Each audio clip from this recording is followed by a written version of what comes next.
yo be majache me banya de omanye me money you on ye fe nya lebiomo ngbeji aje dade aka 50 papa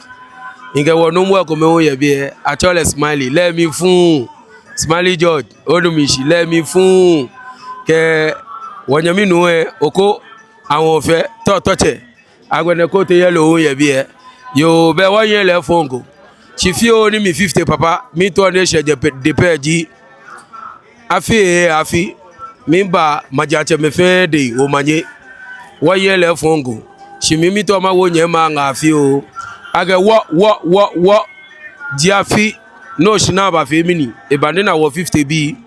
no nye me mi panye fai nya ni wo fi steady ye wo pa na ba fe mini aba shie mi panye fai no ni ganye yo ganye bomitwe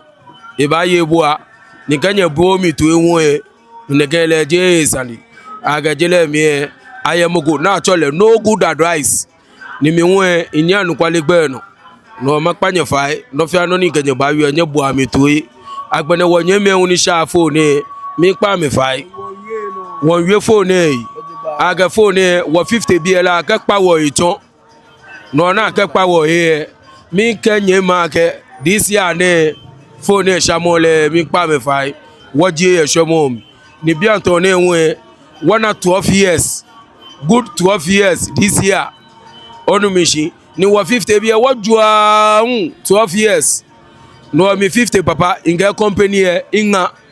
intie mo fiamo o se atuni ye mi don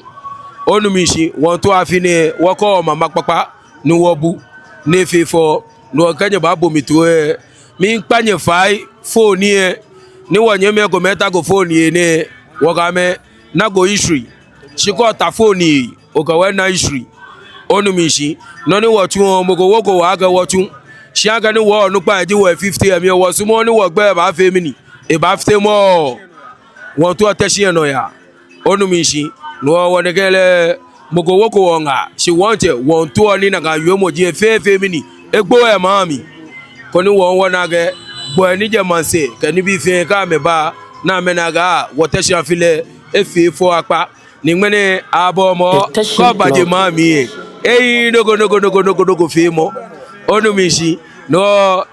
nye wa don wa ganye bomitwe ma esa machine we follow sani ma nye track e ko me ni nye ga yo ko ni nye fi awe e ga to e ko de ba ma mi aveve ni nege asakobla aveve ni ne to e ko de ba ma mi aveve ni nege asakobla aveve ni nege yo nye ra don Oliver Wandon wo yo se onu obeawa